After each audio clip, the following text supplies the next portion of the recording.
The rain fell hard on the metal roof of the small shop. Ho sat near his forge, watching the orange fire burn low. Outside, the strange purple sky was hidden behind thick clouds. He had been on this alien world for 3 years now, and he still missed the blue skies of Earth. His ship had crashed in the mountains. The rescue never came. Maybe they thought he was dead. Maybe they could not find him. It did not matter anymore. He had learned to survive here among the tall, silver-skinned people. They were not cruel to him. They were simply cold. They saw humans as strange, weak creatures with short lives. Ho was allowed to live in the outer ring of the capital city, where the poor and the unwanted made their homes. He fixed things for money, broken tools, damaged machines. Sometimes, when he was lucky, he worked on weapons. That was what he was good at. Back on Earth, his grandmother had taught him the old ways of metalwork. She had been a master, one of the last who knew how to forge blades by hand. Ho had learned at her side, heating metal until it glowed, shaping it with careful strikes of the hammer. They had machines that could make weapons faster and cheaper, but their machines could not fix everything. When something old or special broke, they sometimes came to the human in the outer ring. Tonight, the shop was quiet. Ho was about to put out the fire and sleep when he heard a knock at his door. He stood up slowly. Visitors at this hour were rare. He walked to the door and opened it. A woman stood in the rain. She was young, with the silver skin and tall body of her people. Her dark eyes looked worried. She wore the simple clothes of a palace servant. "Are you the human who fixes metal?" she asked. Her voice was soft, almost a whisper. "I am," Ho said. "Come inside, you are getting wet." The woman looked behind her, as if checking that no one had followed. Then she stepped into the shop. Water dripped from her long silver hair onto the floor. "I need your help," she said, "but you must tell no one about this visit." Ho closed the door.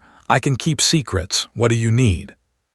The woman reached into her bag and pulled out something wrapped in cloth. She placed it on his work table and carefully unwrapped it. Ho's breath caught in his throat. It was a sword, or rather it had been a sword. The blade was broken into 3 pieces. The metal was unlike anything he had seen on. It had a dark blue color, and even broken, it seemed to glow faintly in the firelight. "This is the Queen's sword," the woman said. "The Blade of Dawn. It has been in the royal family for 1,000 years." Ho stared at the pieces. He knew about this sword. Everyone knew. It was used in every important ceremony. The Queen held it when she made laws, when she judged criminals, when she blessed marriages. It was a symbol of her power. "How did it break?" he asked. The woman's face showed pain. "There was a ceremony today. The Queen was blessing the new harvest. She raised the sword and it just shattered. No one knows why. Some say it is a bad sign. Others say the Queen's rule is ending." Ho picked up one of the pieces carefully. The metal was cold to the touch. He turned it in his hands, looking at it closely. "Why bring it to me?" he asked. "Surely your best smiths are working on this."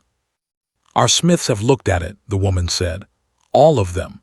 They say it cannot be fixed. The metal is too old, too strange. They do not understand how it was made, so they cannot repair it." "And you think a human can do better?" The woman looked at him with desperate eyes. "I have heard stories about you. You fixed General Sung's ancient blade when no one else could. You repaired the temple bells that had been silent for 200 years. You have skills that our people do not understand." Ho set down the piece of sword. He looked at the other pieces on the table. His mind was already working, studying the metal, thinking about how it might have been forged. "What is your name?" he asked. "Hana," she said. "I am a servant to the Queen." "Hana, if your smiths could not fix this, what makes you think I can?"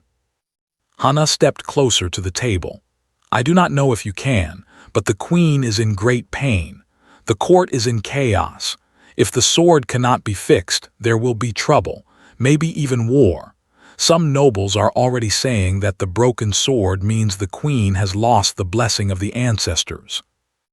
Ho understood. He had seen enough of politics to know how dangerous things could become. The queen had many enemies who wanted her throne. He picked up the largest piece of the blade and held it near the fire. The light passed through the metal in a strange way, creating patterns he had never seen before. Then he stopped. His eyes went wide. "This is impossible," he whispered. "What?" Hana asked. "What is it?" Ho turned the metal again, making sure he was seeing correctly. His heart was beating fast now. "This metal, the way it was folded, I know this technique." "You do?" "My grandmother taught me. It is an old earth method, very old. We call it pattern welding. But this," he shook his head in amazement, "this is better than anything I have ever seen. Whoever made this sword was a true master." Hana's eyes filled with hope. "Can you fix it?" Ho set down the piece. He looked at all three parts of the broken blade. His mind was racing with possibilities. This would not be easy. The metal had been forged in a very special way, with layers folded hundreds of times. To repair it, he would need to heat the pieces without destroying those layers. He would need to join them perfectly, matching each fold to the next. It would take days, maybe longer, and there was a good chance he would fail. But he could not say no, not to this. "I will try," he said. Hana grabbed his hand. Her skin was cold, but her grip was strong. "Thank you," she said. "Thank you, human. I will never forget this." "Do not thank me yet. This will be very difficult. I need time. How long do I have?" "The next ceremony is in 5 days. If the sword is not whole by then." She did not finish. She did not need to. 5 days, Ho said. "That is not much time." "I know, but it is all we have." Ho nodded. He walked to his forge and began adding more wood to the fire. The flames grew higher and brighter. "You should go," he said. "Before someone sees you here, come back in 4 days. I will tell you if I have succeeded." Hana wrapped the cloth around the pieces one more time, then handed the bundle to Ho. "Please," she said, "the queen is a good ruler. She cares about her people. If she falls, we'll suffer." Ho took the bundle and placed it carefully on his work table. "I will do everything I can." Hana looked at him for a long moment. Then she bowed her head, a sign of respect that rarely showed to humans.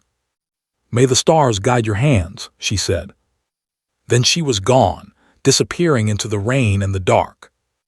Ho stood alone in his shop. He looked at the wrapped bundle on his table. Inside were the broken pieces of the most important object on this planet. And a human, a simple refugee from a distant world, had been asked to fix it. He laughed softly to himself. His grandmother would have loved this challenge. He unwrapped the pieces again and laid them out on the table. 3 pieces of ancient metal, each one holding 1,000 years of history. He touched them gently, feeling their weight, their coldness. Then he closed his eyes and remembered. He remembered his grandmother's forge back in the mountains of Korea. He remembered the smell of hot metal and the sound of the hammer. He remembered her voice, patient and kind, teaching him the secrets that had been passed down for generations. "Heat is not enough," she used to say. "You must also give it love. The metal knows, it always knows." Ho opened his eyes and looked at the broken sword. "All right," he said to the empty room, "let us begin." He worked through the night. First, he examined every piece in detail. He measured the breaks. He studied the patterns in the metal. He made drawings and notes. He needed to understand exactly how the original smith had worked before he could hope to repair it. By morning, his eyes were tired and his back was sore, but he had learned much. The sword had not broken because of any weakness in the metal. It had broken because something inside it had changed. The energy that held the layers together had faded over time. To fix it, he would need to do more than just join the pieces. He would need to bring that energy back. He would need to reforge the blade as if he were making it new. Ho looked at his simple forge, his old hammers, his worn tools. Could he really do this? Could a human, alone and forgotten on an alien world, repair the sacred weapon of a queen? He did not know, but he would try. For the first time in 3 years, Ho felt like he had a purpose. He felt like he mattered. He heated the forge until it glowed white-hot.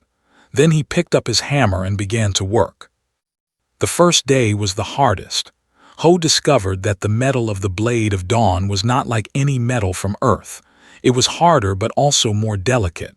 When he heated it, the layers wanted to separate. When he let it cool, they became brittle. He ruined his first attempt by noon. He had tried to heat the largest piece, hopping to soften the edge where it had broken. But the moment he pulled it from the fire, the beautiful patterns in the metal began to fade. What had been dark blue became gray and dull. The magic in the metal was dying. Ho dropped the piece on his table and stepped back. His heart was pounding. He had almost destroyed 1,000 years of history in a few minutes. He sat down on his old chair and put his head in his hands. What was he thinking?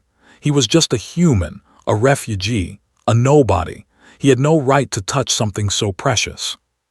For a long time he did not move. The fire in his forge burned lower. The rain outside continued to fall. He felt more alone than he had felt since his ship crashed. Then, in the silence, he heard his grandmother's voice. When the metal fights you, do not fight back. Listen to it, learn what it needs. Ho lifted his head. Of course. He had been trying to work the metal the way he would work steel or iron, but this was something different. He needed to understand it first. He stood up and walked to his table. He picked up the damaged piece and looked at it closely. The patterns had faded, but they were not gone completely.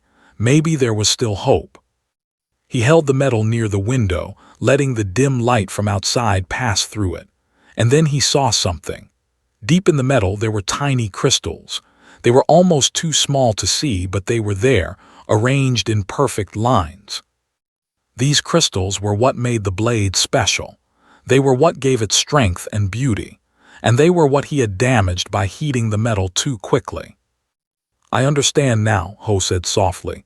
You do not like sudden change. You need time. You need patience. He spent the rest of the first day doing nothing but watching.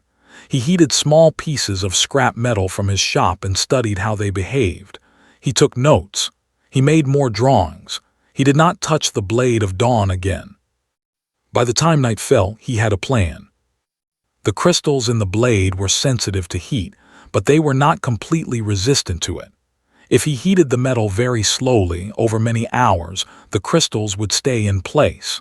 Then, at just the right temperature, he could work the metal without destroying its structure. It would take incredible patience, but patience was something Ho had learned in his years on. On the second day, he began again. He built a special fire, one that burned slowly and evenly. He placed the first piece of the blade at the edge of the flames where it would warm gently. Every hour, he moved it a little closer to the center. By evening, the metal was finally hot enough to work. He picked it up with his tongs and examined it. The patterns were still there. The crystals had not moved. He breathed a sigh of relief. Now came the truly difficult part. He needed to prepare the broken edge for joining. He needed to smooth it, clean it, and create tiny grooves where the second piece would connect. He worked slowly, carefully. Each strike of his hammer was light and precise. He kept the metal moving, never letting one spot get too hot. His grandmother had called this technique the breath of the dragon. The metal must always be in motion, always alive. Hours passed. Ho forgot about hunger. He forgot about sleep. His whole world became the metal in his hands and the fire in his forge. By midnight, the first piece was ready. He set it down to cool and looked at his work. The broken edge was now smooth and clean. The grooves he had made were perfect, each one exactly the same depth. Tomorrow, he would prepare the second piece. But he still had no idea how he would actually join them. On the third day, a visitor came. Ho was sleeping on the floor of his shop when he heard the knock.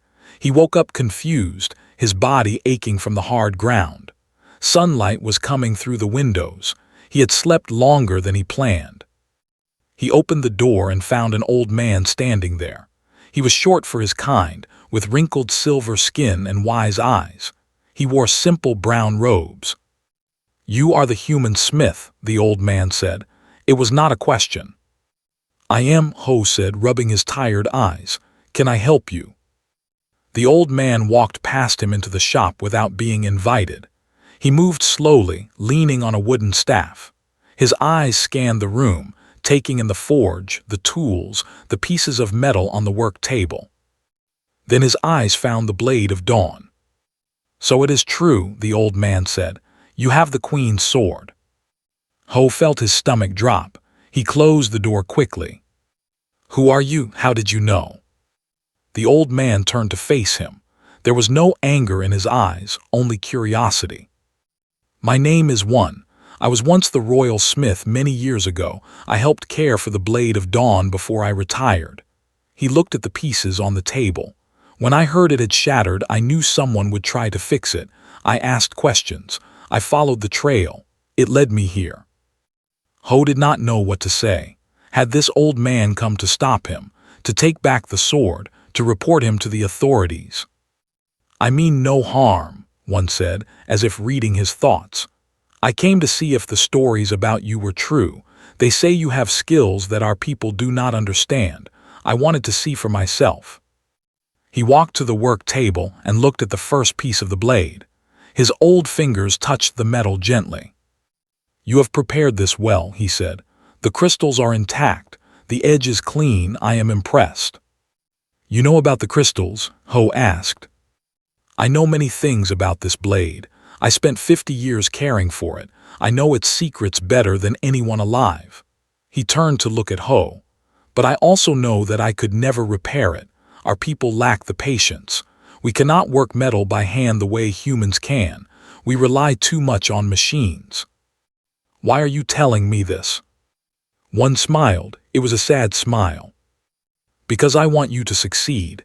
The queen is in trouble. If this sword is not fixed, bad people will take power. There will be war. Many will die." He paused.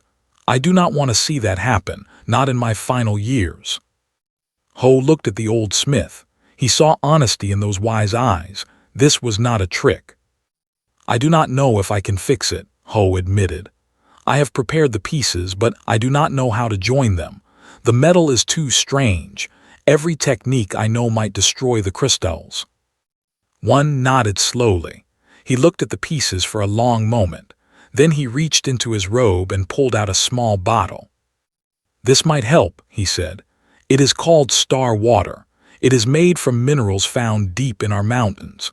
When applied to this metal, it allows the pieces to bond without heat." Ho took the bottle carefully.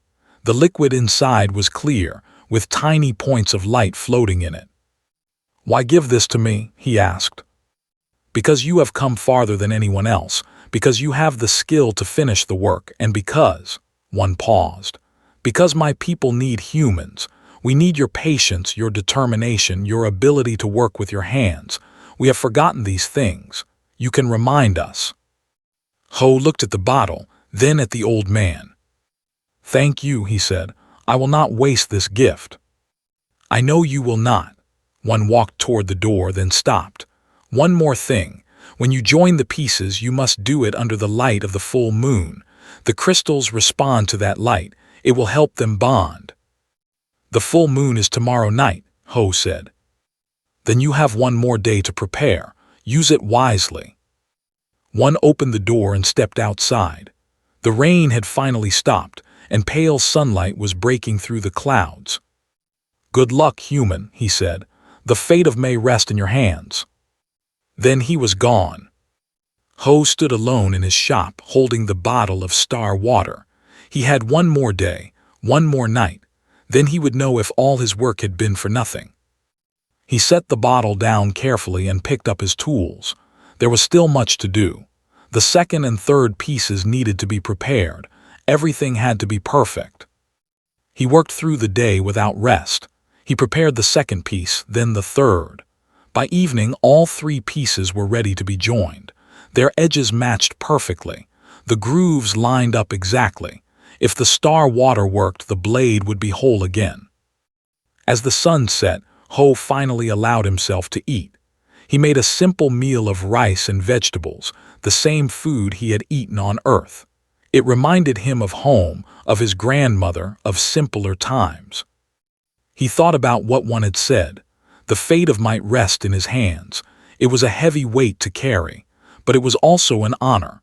No human had ever been trusted with something so important on this world. He finished his meal and looked out the window. The clouds were clearing. Tomorrow night the moon would be full. Tomorrow night he would know. Ho cleaned his shop and laid out his tools. He checked the pieces of the blade one more time. Then he lay down on the floor and closed his eyes. Sleep came slowly. His mind was too active, too worried. But eventually exhaustion won, and he drifted into a deep and dreamless rest. When he woke, the fourth day had begun. The day of the full moon, the day that would change everything. He rose before dawn and began his final preparations. He cleaned each piece of the blade until it shone. He arranged them on his best cloth.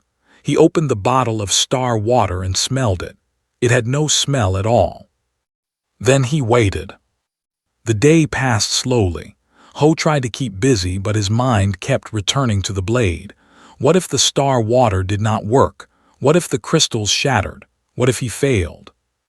He pushed these thoughts away. Doubt was the enemy of good work. His grandmother had taught him that. As evening came, the sky turned purple, then black. Stars appeared one by one. And then, rising over the mountains, came the moon. It was huge and bright, filling the sky with silver light. Ho had never seen anything so beautiful on Earth. He carried the pieces of the blade outside into the moonlight. He laid them on a flat stone in the order they would be joined. His hands were steady. His mind was calm. "For the queen," he whispered, for my grandmother." Then he picked up the star water and began. The star water flowed like liquid light. Ho applied it carefully to the first broken edge, watching it seep into the tiny grooves he had made. Where the liquid touched the metal, a soft glow appeared. He held his breath and pressed the second piece against the first. For a moment, nothing happened. The two pieces just sat there, touching but not connecting. Then the glow spread. It moved through both pieces, following the patterns in the metal. The crystals deep inside began to shine, responding to the moonlight above. Ho felt the metal growing warm in his hands. Slowly, impossibly, the break began to heal. The metal flowed together like water, filling every gap, matching every pattern. Within seconds, what had been two separate pieces became one. Ho set the blade down and stared at it. He had never seen anything like this. The repair was perfect. There was no line, no mark, no sign that the blade had ever been broken. He picked up the third piece and repeated the process. Again, the star water glowed. Again, the crystals responded to the moonlight. Again, the metal flowed together as if by magic. When it was done, Ho held up the complete blade. It shone in the moonlight, more beautiful than it had been before. The patterns in the metal seemed to move, like waves on a dark ocean. The crystals inside sparkled like tiny stars. The blade of dawn was whole again. Ho carried it inside and laid it on his work table. His hands were shaking now, not from fear but from joy. He had done it. Against all odds, he had done it. He collapsed onto his chair and laughed. Tears ran down his face, but he did not care. He thought of his grandmother, who had given him the skills to do this. He thought of his parents, who had always believed in him. He thought of everyone who had ever told him that humans were weak and useless. "We are not useless," he said to the empty room. "We are not weak." He sat there for a long time, looking at the sword. Then, finally, exhaustion took over. He laid his head on the table next to the blade and fell into a deep sleep. He dreamed of Korea. He dreamed of mountains covered in snow. He dreamed of his grandmother's forge, where fire and metal danced together. In his dream, she smiled at him and said, "I am proud of you." He woke to sunlight and the sound of knocking. Hana stood at his door. She looked even more worried than before. "Is it ready?" she asked, her voice tight with hope and fear. Ho smiled and stepped aside. He pointed to the table. Hana walked in slowly. When she saw the blade, she stopped. Her hands flew to her mouth. Her eyes went wide. "You did it," she whispered. "You actually did it." She walked to the table and touched the blade gently. Her fingers traced the patterns in the metal. She lifted it, feeling its weight, its balance. "It is stronger than before," she said. "I can feel it, the energy inside. It is more powerful." "The star water and the moonlight healed more than just the break," Ho said. "They restored the blade to its original power, maybe even beyond." Hana looked at him with eyes full of wonder. "How can I ever repay you?" "You do not need to repay me. Just make sure the queen is safe." Hana nodded. She wrapped the blade in silk cloth and held it against her chest like a precious child. "I must go," she said. "The ceremony is tonight. The queen needs this blade." "Go," Ho said, "and good luck." Hana paused at the door. She looked back at him. "You are a good man, Ho. I hope one day my people will see that." Then she was gone, running through the streets toward the palace. Ho watched her go. He felt empty now that the work was done. For 4 days the blade had been his whole world. Now he had nothing to do but wait. He cleaned his shop. He put away his tools. He tried to eat, but he was not hungry. His body was tired, but his mind could not rest. He thought about what would happen next. Hana would deliver the blade. The queen would have her ceremony. And Ho would go back to his simple life, fixing broken tools for people who barely noticed him. It was fine. It was enough. He did not need thanks or reward.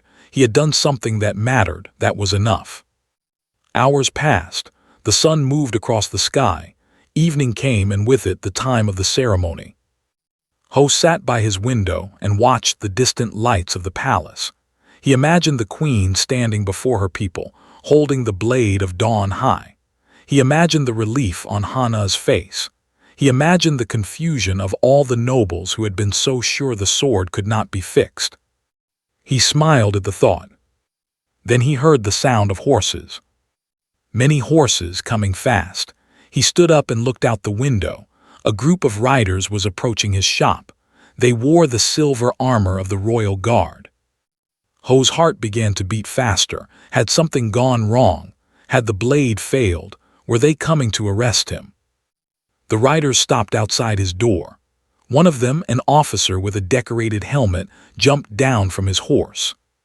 "Human," the officer called, "come out. The queen commands your presence." Ho opened his door slowly. He looked at the soldiers surrounding his shop. They did not seem angry. They seemed respectful. "Am I under arrest?" he asked. The officer looked surprised by the question. "Arrest? No. The queen wishes to meet the one who restored the blade of dawn. She sends her personal guard to escort you." The officer bowed his head slightly. "You are to come with us to the palace. Now." Ho did not know what to say. The queen wanted to meet him. This was not possible. Queens did not meet with poor human refugees from the outer ring. "I am not dressed for the palace," he said weakly.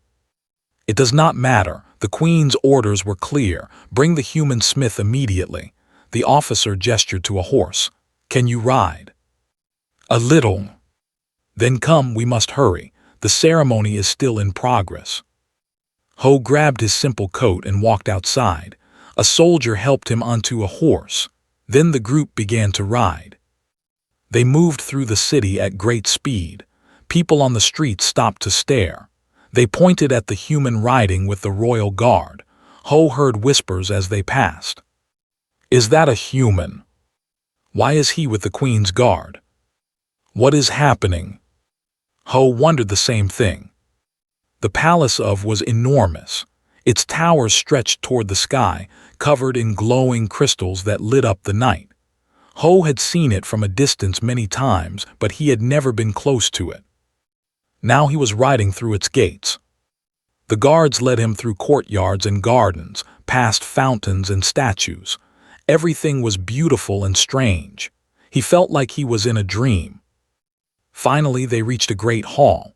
The doors were made of dark metal, covered in ancient symbols. 2 guards stood at either side. "The human smith," the officer announced, "for the queen." The doors opened. Inside, hundreds of stood in rows. They wore fine clothes of every color. They turned to look as Ho entered, and he heard the sound of surprised whispers. At the far end of the hall, on a raised platform, sat the queen. She was tall and beautiful, with silver skin that seemed to glow. Her hair was black as night, falling in waves around her shoulders. She wore a crown of crystal and silver, and in her hands she held the blade of dawn. Ho walked forward slowly. His legs felt weak. His heart was pounding. Every eye in the room was on him. He stopped at the bottom of the platform and knelt, as he had seen others do. "Rise," the queen said. Her voice was clear and strong, filling the great hall. "Let me see your face." Ho stood and looked up at her. The queen studied him for a long moment. Her eyes moved over his simple clothes, his tired face, his rough hands. She did not seem disappointed by what she saw. "You are Ho," she said, "the human who fixed my sword." "I am, your majesty." "My servants told me the blade was beyond repair. My smiths, the best on, said the same. And yet you, a human, working alone in a poor shop, did what none of them could do." She lifted the blade, showing it to the crowd. "Look at this. The blade of dawn, whole and strong, more beautiful than it has been in centuries." The crowd murmured. Some looked impressed, others looked confused, a few looked angry. "How did you do it?" the queen asked. Ho thought about his answer. He could not lie to the queen. "My grandmother taught me the old ways of metalwork.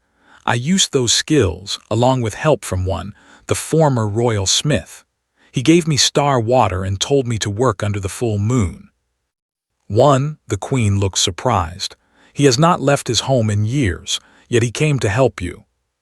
"He said he wanted the blade to be fixed. He said needed it." The queen was silent for a moment, then she smiled. "You are honest, that is rare in this court." She stood and walked down from the platform. The crowd stepped back as she approached Ho. "Let me see your hands." Ho held out his hands. They were rough and with burns from the forge and cuts from the metal. They were not the hands of a noble or a scholar. They were the hands of a worker. The queen took his hands in hers. Her touch was cool and gentle. "These hands saved my kingdom," she said, loud enough for all to hear. "These human hands did what hands could not." The crowd was silent now. No one dared to speak. The queen released his hands and stepped back. She looked at him with eyes that seemed to see into his soul. "You have done me a great service, Ho, and I always repay my debts." She turned to face the crowd. "This human is no longer a refugee. From this day forward, he is under my personal protection. Anyone who harms him answers to me." The crowd bowed their heads in acceptance. But the queen was not finished. "There is an old law," she said. "A law from the time of my ancestors. It says that whoever restores the royal blade proves themselves worthy of the throne." A wave of shock went through the crowd. People looked at each other in disbelief. "Your Majesty," one noble called out, "that law is ancient, surely you cannot mean." "I know exactly what I mean," the queen said coldly. "The law is clear, and I always follow the law."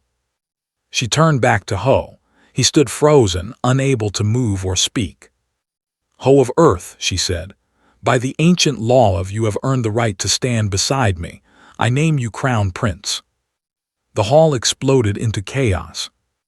The great hall was in uproar. Nobles shouted at each other. Some pointed at Ho with anger in their eyes. Others argued with the royal guards. The noise was deafening. Ho stood still, unable to believe what he had just heard. Crown Prince, him. A human refugee who lived in a small shop in the outer ring. This had to be a mistake. "Silence." The queen's voice cut through the chaos like a blade. The room went quiet instantly. Everyone turned to face her. "I have made my decision," she said. "Anyone who disagrees may challenge the ancient law in the Court of Elders. Until then, my word stands." An old noble with a face stepped forward. He wore black robes covered in golden symbols. His eyes burned with cold fury. "Your Majesty," he said, his voice tight with controlled anger, "I am Lord Min, head of the Elder Council. With great respect, this is madness. A human cannot be crown prince. Our people will never accept it." "Our people will accept what I tell them to accept," the queen said. "But the law speaks of one who restores the blade. It was meant for nobles, not for creatures from other worlds." The queen's eyes narrowed. "The law says whoever restores the blade. It does not say what species they must be. The human did what no could do. He proved himself worthy." "Worthy?" Lord Min laughed coldly. "He is a smith, a worker. He has no training in politics, no knowledge of our customs, no understanding of—" "He has something better," the queen interrupted. "He has skill, he has patience, he has honesty. These are things that many in this court have forgotten." Lord Min's face went red with anger, but he kept his voice calm. "Even if we accept your interpretation of the law, there are practical problems. The crown prince must lead armies. He must negotiate with other worlds. He must produce heirs to continue the royal line. Can a human do any of these things?" The queen turned to look at Ho. He stood there, feeling small and out of place among all these powerful people. "Ho," she said gently, "you have not spoken. Tell me your thoughts." Ho swallowed hard. Every eye in the room was on him. His heart was beating so fast he could barely think. "Your Majesty," he said carefully, "I am honored by your words, but Lord Min is right. I am just a smith. I know nothing about ruling a kingdom. I do not want to cause problems for you or your people." Whispers spread through the crowd. Some nobles nodded in approval. Others looked surprised that the human was so humble. The queen studied him for a long moment. Then she smiled. "You see," she said to the crowd, "he does not hunger for power. He does not demand wealth or glory. He speaks only of not wanting to cause problems." She turned back to Ho. "This is exactly why I chose you." "But your Majesty—" "Let me tell you a story," the queen said. She walked back to her platform and sat on her throne. 1,000 years ago was dying. Our people had forgotten how to work with their hands. We relied on machines for everything. When the machines failed, we could not fix them. We could not grow food. We could not build shelter. Millions died. The room was silent. Everyone knew this story, but no one interrupted. "A stranger came to us then, a visitor from a distant world. He taught us the old ways. He showed us how to work metal, how to plant seeds, how to build with stone. He saved our civilization." The queen lifted the blade of dawn. "This sword was made by that stranger. It is a symbol of what we learned from him. And now, 1,000 years later, another stranger from another world has restored it." She looked at Lord Min with cold eyes. "The law exists because our ancestors wanted to remember. They wanted us to stay humble. They wanted us to accept wisdom from any source, even from those we consider lesser." She stood again. "I will not ignore that lesson. Ho is crown prince. This is final." Lord Min opened his mouth to argue, but another noble grabbed his arm. They exchanged a look, and Lord Min stepped back into the crowd. But his eyes never left Ho. There was hatred in those eyes, and something else, something that looked like a plan. The queen clapped her hands twice. Servants appeared from the sides of the hall.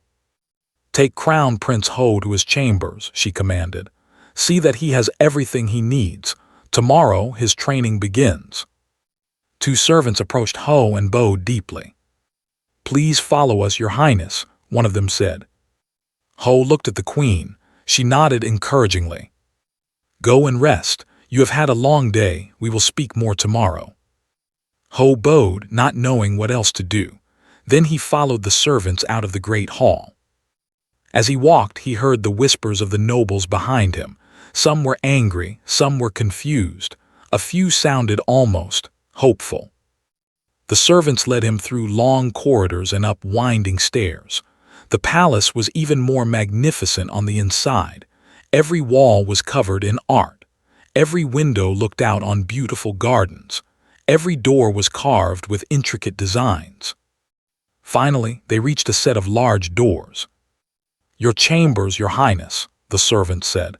"If you need anything, simply ring the bell by your bed." Ho walked inside and stopped. The room was bigger than his entire shop. There was a bed large enough for 5 people. There were chairs covered in soft fabric. There were tables with fresh fruit and clear water. There was a balcony that looked out over the entire city. He was used to sleeping on a hard floor next to his forge. This was something from a dream. He walked to the balcony and looked out. Far below, he could see the outer ring where he had lived for 3 years. It looked so small from up here, so far away. What had happened to him?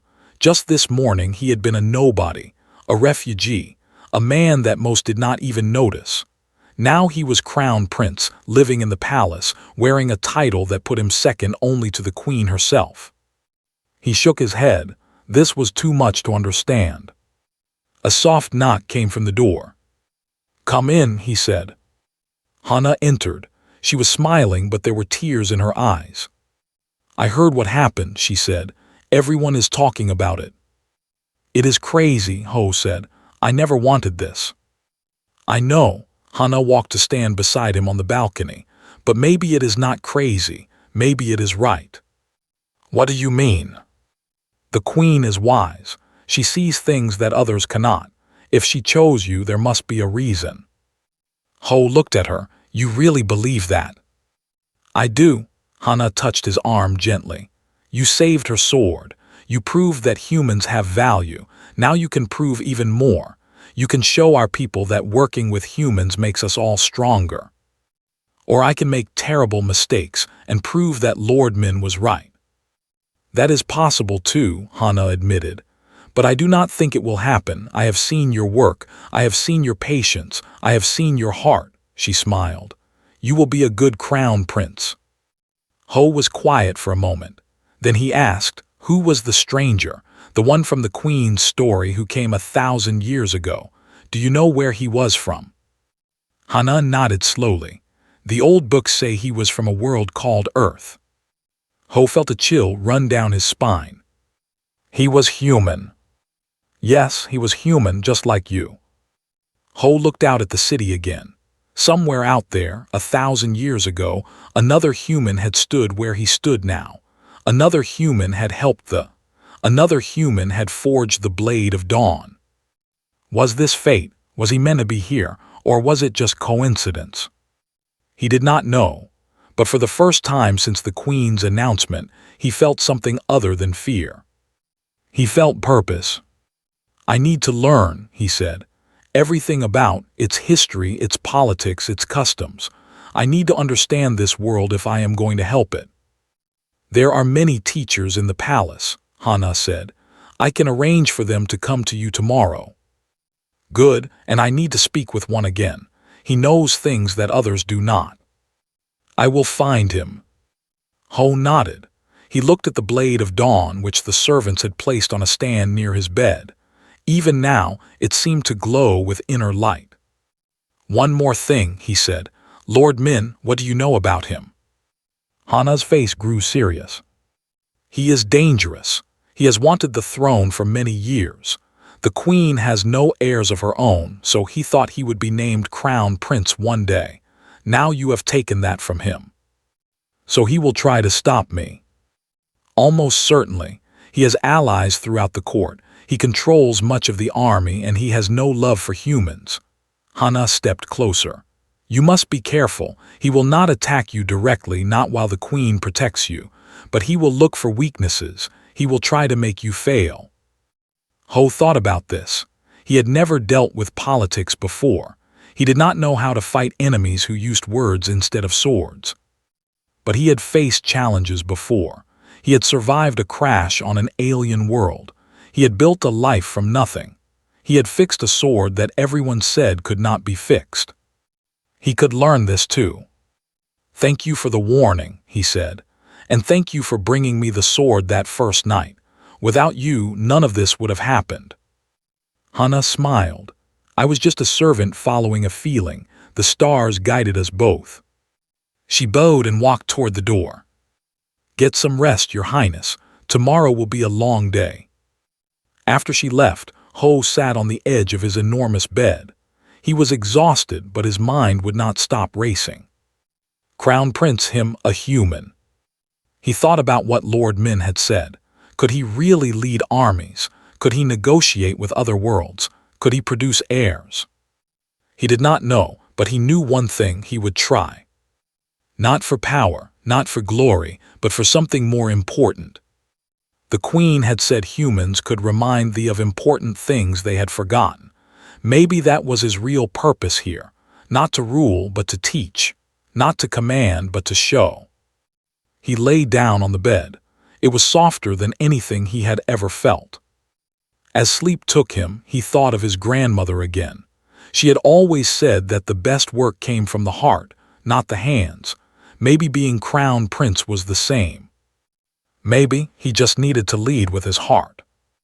The next morning, his training began. The weeks that followed were the hardest of Ho's life.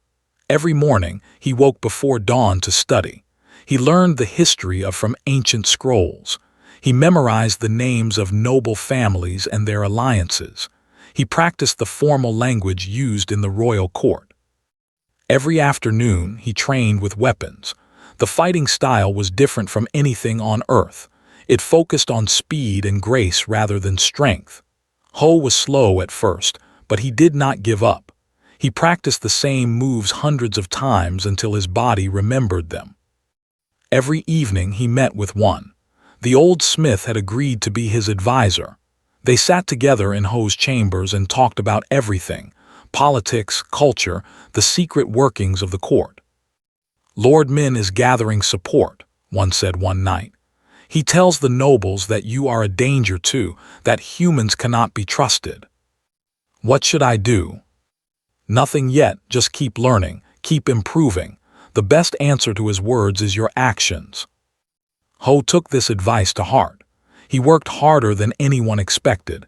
He was polite to everyone, even those who looked at him with suspicion. He asked questions and listened carefully to the answers. Slowly, very slowly, opinions began to change. Some nobles started to respect his dedication. They saw that he truly wanted to learn, that he was not just trying to grab power. A few even began to speak with him directly, sharing their concerns and hopes for the kingdom. The common people were even more welcoming. News of the human crown prince spread throughout the city. Many came to the palace gates just to catch a glimpse of him. They told stories about how he had fixed the Blade of Dawn with his own hands. They called him the Smith Prince. 1 month after his appointment, the Queen called him to her private chambers. She sat by a window, looking out at the night sky. The Blade of Dawn lay across her lap. "Sit," she said, gesturing to a chair beside her. Ho sat. He was no longer as nervous around her as he had been. They had spoken many times now, and he had come to see her not just as a queen, but as a person. She was wise and kind, but also very tired. The weight of ruling a kingdom showed in her eyes. "You have done well this month," she said. "Better than I expected." "Thank you, Your Majesty." "The nobles talk about you. Most of it is positive now." She smiled slightly. "Even Lord Min has grown quieter. He cannot find fault with your behavior." "He is just waiting," Ho said, "for me to make a mistake." "Yes, he is patient. That makes him dangerous." The Queen looked at the sword in her lap. "But I did not call you here to talk about him. I called you here because I want to give you something." She held out the Blade of Dawn. Ho stared at it. "Your Majesty, I cannot accept that. It is the royal sword. It belongs to you." "It belongs to," the Queen corrected. "And you have proven that you are part of now. I want you to carry it." "But this is not a request." Her voice was gentle but firm. "When I am gone, you will need this sword. You will need the power it represents. Take it." Ho slowly reached out and took the blade. It felt warm in his hands, alive somehow. The crystals inside it seemed to recognize him. "When you are gone," he asked quietly, "Your Majesty, are you unwell?" The queen was silent for a moment, then she sighed. "I am old, Ho, older than I look. Our people live long, but not forever. I have perhaps 10 years left, maybe less." She turned to look at him. "That is why I needed an heir. That is why I chose you." "You chose me because of an old law." "I chose you because the law gave me permission to choose you. I had been watching you for a long time before the sword broke. I knew about your work. I knew about your character. When the sword shattered, I saw it as a sign." Ho did not know what to say. She had been watching him, planning this. "Why?" he finally asked. "Why a human? There must be who would make better rulers." The queen laughed softly. It was a tired sound. "Better rulers, perhaps, but not wiser ones, not kinder ones." She reached out and touched his hand. "My people have grown proud. They think they are superior to all other species. They have forgotten the lessons of the past. When I am gone, they will need someone to remind them." "And you think I can do that?" "I know you can. I have seen it already. The way you treat the servants with respect. The way you listen to everyone, noble and common alike. The way you work harder than anyone else, not for glory but because you believe in doing things right." She squeezed his hand. "These are the qualities of a true leader. These are the things I could never teach the nobles of this court." Ho looked down at the sword in his lap. Its blue metal caught the starlight from the window. "I am afraid," he admitted. "I am afraid I will fail, that I will disappoint you." "Fear is good, it keeps us humble. Only fools feel no fear." The queen leaned back in her chair. "But do not let fear stop you. Use it to make yourself better. That is what my father taught me long ago." They sat in silence for a while, watching the stars. Then the queen spoke again. "There is one more thing, something I have never told anyone." "What is it?" "The stranger who came 1,000 years ago. The one who forged this sword and saved our people. His name is recorded in our oldest books." She paused. "His name was Ho." Ho felt his breath catch. That is my name." "Yes, I know," the queen smiled. "When I first heard what you were called, I thought it was just coincidence, but now I am not so sure. Perhaps you were always meant to come here. Perhaps this sword was always meant to wait for you." "That is impossible." "Many things are impossible until they happen." Ho looked at the sword again. 1,000 years ago, another Ho had forged this blade. Now he held it. Now he would carry it forward. He thought about his grandmother, about her lessons, about the skills she had passed down through generations. Was this what she had prepared him for? Was this his destiny? He did not know, but he knew that he would do his best, not for himself, not even for the queen, but for everyone, human and alike, who might benefit from his work. "I accept," he said finally. "I accept the sword, I accept the title, I accept whatever comes next." The queen smiled. It was the first true smile he had seen from her. "Good, then let us begin your real training. Politics and fighting are important, but they are not enough. A true ruler must understand the hearts of their people.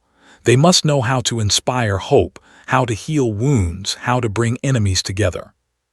Can you teach me these things?" "I can try. Whether you learn them is up to you."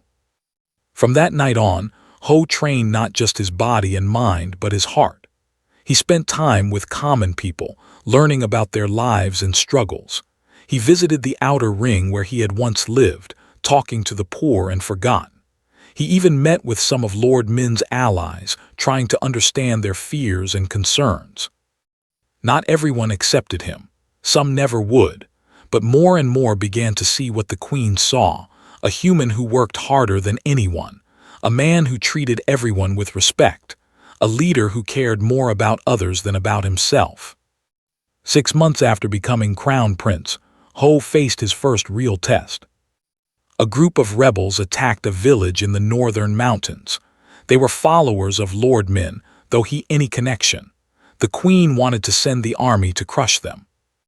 Ho had another idea. "Let me go," he said.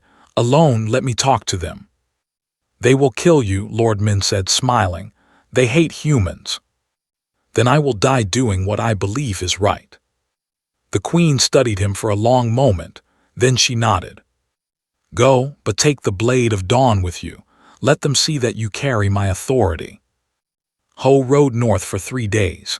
When he reached the village, the rebels surrounded him with weapons drawn. "I am not here to fight," he said, holding up empty hands. The sword hung at his side untouched. "I am here to listen." The rebels were surprised. They had expected soldiers, not a single human offering peace. Ho spent 2 days with them. He listened to their complaints about high taxes and unfair laws. He heard their stories about children going hungry while nobles feasted. He did not argue or make excuses. He just listened. On the 3rd day, the rebel leader came to him. "You are different from what we expected," she said. "We thought you would be like the other nobles, cold and distant." "I am not a noble. I am a smith. I fixed broken things my whole life. Now I am trying to fix broken kingdoms." The leader was quiet for a moment, then she laughed. "You are either very brave or very foolish." "Maybe both."